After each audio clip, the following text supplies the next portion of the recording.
سے مالا مال فرمایا، کیونکہ اللہ تبارک و تعالیٰ نے انسان کو اپنا خلیفہ بنا کر اس دنیا میں بھیجا ہے۔ اس زمین پر اللہ نے اپنا خلیفہ بنایا ہے اور اس کو عقل سلیم عطا کی، یعنی اس کو ایسی عقل عطا کی ہے کہ وہ اس سے ہر چیز کو سمجھ سکتا ہے، علم حاصل کر سکتا ہے، ہر چیز جان سکتا ہے۔ تو پھر عقل سلیم دے کر شریعت کا مکلف بنایا کہ تم شریعت کے مکلف ہو، تمہیں یہ کام کرنے ہیں، تم کو جاننا ہے تمہارا رب کون ہے، تم کو یہ جاننا ہے کہ تمہارا نبی کون ہے۔ اور یہ بات ہم تک کیسے پہنچی؟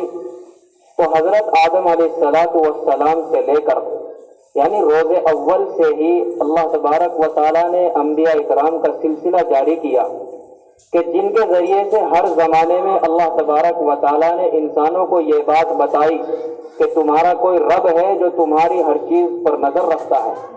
اللہ تبارک و تعالیٰ نے ہر زمانے میں یہ بات بتائی کہ تمہارا رب ہے جس کی تم کو عبادت کرنی ہے۔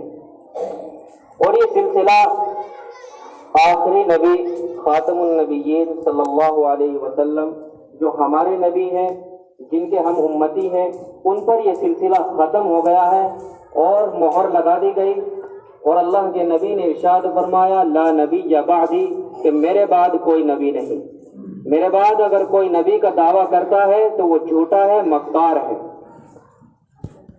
اسی طریقے سے قرآن کریم کی آیت ہے، یا ایھا الذین آمنوا ادخلوا فی السلم کافہ۔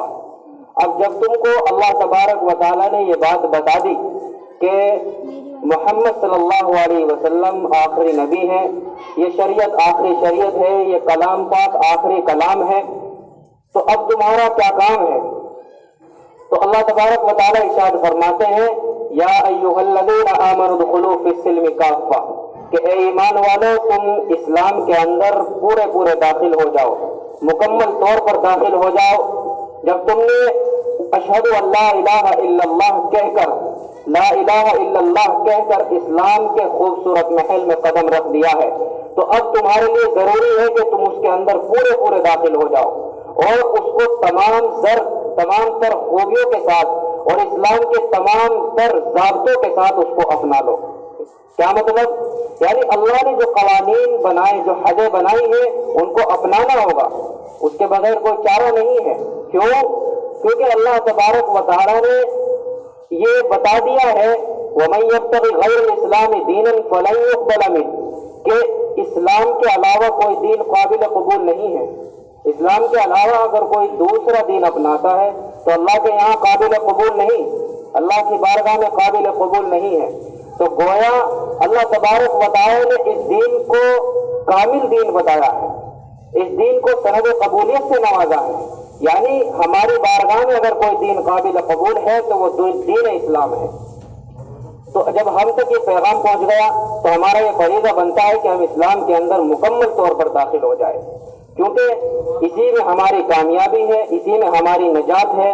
اور اگر ہم چاہتے ہیں کہ ہمارے شان و شوکت ہو، ہماری عزت و عظمت ہو، اور کیوں نہ ہو، ہماری حالت ایسی حالت تھی کہ جب اللہ کے نبی اس دنیا میں تشریف لائے تو وہ ماحول ایسا ماحول تھا کہ جس کو اللہ تبارک و تعالیٰ نے سب سے خراب زمانہ قرار دیا۔ ایسے ماحول میں اللہ کے نبی تشریف لائے تھے، وہ لوگ ایسے درندے ہو چکے تھے، وہ انسان نما درندے ہو چکے تھے کہ وہ انسان تو دکھتے تھے لیکن ان کے دل بھیڑیوں کے بن چکے تھے، ان کے اوپر کوئی حکومت کرنے کے لیے تیار نہیں، ان کی کوئی رہنمائی تک کرنے کے لیے تیار نہیں کہ ان کو کوئی سیدھا راستہ بتا دے، وہ اتنے خطرناک لوگ ہو چکے تھے۔ ایسے ماحول میں اللہ کے نبی تشریف لائے اور اس ماحول کا اللہ تبارک و تعالیٰ نے تذکرہ بھی کیا ہے قرآن پاک میں، ظہر الفساد فی البر والبحر، کہ وہ ان کی گناہوں کی وجہ سے، ان کے بدعمالیوں کی وجہ سے خشکی اور تری کے اندر، ایسا نہیں کہ صرف زمین میں ہی بلکہ سمندروں کے اندر بھی فساد برپا ہو گیا تھا ان کے گناہوں کی وجہ سے، کہ وہ بالکل جہنم کے آخری کنارے پر کھڑے ہوئے تھے۔ اسی لیے تو اللہ تبارک و تعالیٰ نے ارشاد فرمایا کہ جب اسلام آ گیا، وَاعْتَصِمُوا بِحَبْلِ اللَّهِ جَمِيعًا، بس اللہ کی رسی کو مضبوطی سے پکڑ لو، وَلَا تَفَرَّقُوا، اور تم آپس میں مت جھگڑو، آپس میں تفریق پیدا مت کرو، آپس میں کوئی ایسی بات پیدا مت کرو، اور اس دن کو یاد کرو، وَاذْكُرُوا نِعْمَتَ اللَّهِ عَلَيْكُمْ، اس نعمت کو یاد کرو جو اللہ نے تمہارے اوپر کی ہے۔ وہ کیا نعمت ہے کہ تم ایک دوسرے کے دشمن تھے تو اللہ نے تمہارے دلوں کو ملایا۔ اسلام جب آیا تو پھر آپس میں ایک دوسرے کے دل کو اللہ تبارک و تعالیٰ نے ملا دیا ہے۔ وہ ایسا زمانہ تھا کہ مدتوں تک جنگیں چھڑتی رہتی تھی، اگر کسی کا گھوڑا آگے نکل گیا دوسرے کے گھوڑے سے، اس بات پر پوری نسل تباہ ہو جایا کرتی تھی اور ایک جھگڑا چلتا رہتا تھا۔ لیکن جب قرآن کریم آیا اور اسلام آیا تو اس نے اس محبت کا اور بھائی چارگی کا درس دیا۔ اس کے بعد اللہ تبارک و تعالیٰ نے ارشاد فرمایا وَاذْكُرُوا نِعْمَتَ اللَّهِ عَلَيْكُمْ، کہ تم میری نعمت کو یاد کرو کہ تم بالکل جہنم کے آخری کنارے پر کھڑے ہوئے تھے اور اللہ نے تم کو اس سے بچا لیا ہے۔ تو اللہ تبارک و تعالیٰ ارشاد فرماتا ہے کہ اگر تم کامیابی چاہتے ہو تو اسلام کے اندر مکمل طور پر داخل ہو جاؤ۔ اور اللہ کے نبی کی حدیث ہے لا يؤمن احدكم حتى اكون احب اليه من والده وولده والناس اجمعين، یہ حدیث اللہ کے نبی کی ہے۔ فرماتے ہیں کہ تم میں سے کوئی اس وقت تک کامل مومن نہیں ہو سکتا کہ جب تک کہ میں اس کے نزدیک دنیا کی تمام چیزوں سے زیادہ محبوب نہ ہو جاؤ، چاہے اس کے وہ والدین ہو یا اس کی اولاد ہو، ہر چیز سے زیادہ جب تک میں اسے محبوب نہ ہو جاؤں تو اس کا ایمان مکمل نہیں ہو سکتا۔ ہمیں اسلام سے محبت کرنی ہوگی، آپ صلی اللہ علیہ وسلم سے محبت کرنی ہوگی، اس کے بعد ہم پکے سچے مومن بن سکتے ہیں۔ حضرت پیر ذوالفقار یہ پاکستان کے بہت بڑے عالم ہیں، ان کی کتاب میں ایک واقعہ لکھا ہے کہ اسلام سے محبت کرنے کا صلہ کیا ہوتا ہے، اسلام سے اور اللہ سے محبت کرنے کا صلہ کیا ہوتا ہے۔ کہ ایک نوجوان کو مدینے میں رہا کرتا تھا، وہ بظاہر تو مسلمان تھا لیکن اس کا لباس آج یہ ہو رہا ہے، ہمارے معاشرے میں یہ ہو رہا ہے کہ ہم دوسرے کی تہذیبوں کو پسند کرتے ہیں، دوسرے کے لباس کو پسند کرتے ہیں اور دوسرے کی جو مذہب میں کپڑے اور ان کے بال وہ سب چیزیں پسند کرتے ہیں۔ تو اس کا کیا برا اثر پڑتا ہے وہ اس واقعے میں بیان کیا گیا ہے۔ وہ نوجوان دوسروں کے رہن سہن کو پسند کرتا تھا، دوسرے کے لباس کو، یعنی کافروں والا لباس، کافروں والے بال اور کافروں والا اس کا چال چلن، ہر چیز ان کی پسند تھی۔ لیکن وہ کلمہ پڑھتا تھا تو کیا ہوا، بظاہر مسلمان، جب اس کی وفات ہوئی تو اس کو جنت البقیع کے اندر دفنایا گیا۔ مدینہ منورہ میں جنت البقیع قبرستان، اس کے اندر ان کو دفنایا گیا۔ اور جب وہ دفنا کر وہاں سے چلے وہ لوگ اس کو، تو یہ اللہ کی شان دیکھیے، ان میں سے کوئی شخص ایسا تھا کہ جس کا کوئی ایسا کاغذ اس قبر کے اندر گر گیا تھا جو بہت ہی اہم تھا، بہت ضروری تھا اس کے لیے۔ تو اس نے حکومت سے اجازت مانگی کہ اس کو وہ کاغذ نکالنے کی اجازت دی جائے، تو اس کو اجازت دے دی گئی۔ جب قبر کو کھولا گیا تو اس کے اندر، یہ سب سے حیران کر دینے والی بات ہے کہ اس کی قبر کے اندر وہ شخص موجود نہیں تھا، بلکہ اس قبر کے اندر ایک انگریز لڑکی موجود تھی۔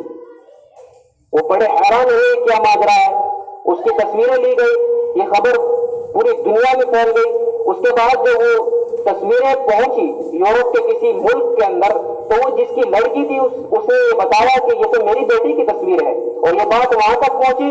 اس کے بعد وہ لوگ انہوں نے ان سے رابطہ کیا اور وہ آئے اور ان سے پوچھا گیا کہ ہم نے تو اس کو ایک عیسائیوں کے قبرستان میں دفن کیا تھا۔ اس لڑکی کو جب وہ کچھ دن پہلے اس کی وفات ہوئی تو اس لڑکی کو عیسائیوں کے قبرستان میں دفن کیا گیا تھا۔ وہاں کی حکومت سے اجازت لی گئی، اس کی قبر کو کھولا گیا تو اس کے اندر دیکھتے کیا ہے، اس نوجوان کی لاش اس کی قبر کے اندر موجود ہے اور اس لڑکی کی لاش اس مدینہ منورہ میں موجود ہے۔ اور وہ بڑے حیران کہ معاملہ کیا ہے۔ ان سے پوچھا گیا ان کے والدین سے کہ کیا معاملہ ہے، انہوں نے بتایا کہ میں زیادہ نہیں جانتا، لیکن اس لڑکی نے کہ مرنے سے پہلے اسلامی کتابوں کا مطالعہ کرنا شروع کر دیا تھا اور وہ مجھ سے بار بار کہتی تھی کہ مجھے اسلام سے محبت ہے، دین سے محبت ہے، وہ مجھے یہ بار بار کہا کرتی تھی، جس کی وجہ سے اللہ تبارک و تعالیٰ نے نتیجہ کیا۔ تو بس وہ فوراً سمجھ گئے کہ معاملہ کیا ہے، کہ وہ شخص جو مدینہ منورہ میں رہا کرتا تھا، بظاہر تو مسلمان تھا، لیکن اس نے دوسروں کی تہذیب کو اپنایا اور دوسرے کے لباس کو پسند کیا، غیروں کے لباس کو پسند کیا، تو اللہ تبارک و تعالیٰ نے اس کو عیسائیوں کے قبرستان میں پہنچا دیا۔ اور وہ لڑکی جو صرف اسلام سے محبت کرتی تھی، اسلام سے اس کو انسیت تھی، نبی سے اس کو محبت تھی اور اپنے رب سے اس کو محبت تھی، جس کی بدولت اللہ تبارک و تعالیٰ نے اس کو اتنا بڑا صلہ دیا ہے۔ تو اسلام سے اور اللہ تبارک و تعالیٰ سے محبت رکھنے کا یہ صلہ ہے۔ اور اس کے بغیر چارہ کار نہیں ہے۔ اگر ہم اس حالت میں مر گئے کہ ہمارا ایمان ناقص ہے تو اللہ کے نبی کو کیا منہ دکھاؤ گے؟ اللہ کے نبی کے سامنے کون سا منہ لے کر جاؤ گے؟ کیا پھر تم ان کی شفاعت کے حقدار ہوں گے؟ قیامت کے دن کیا تمہاری نجات ہو سکے گی؟ اللہ کے نبی کے بغیر کسی کی نجات نہیں۔ ہر نبی اس وقت کہے گا نفسی نفسی، کہ بس مجھے اپنی جان بچانی ہے۔ آخر میں کیا ہوگا؟ ساری امت مل کر اللہ کے نبی کے پاس آئے گی، پھر اللہ کے نبی ہماری سفارش کریں گے۔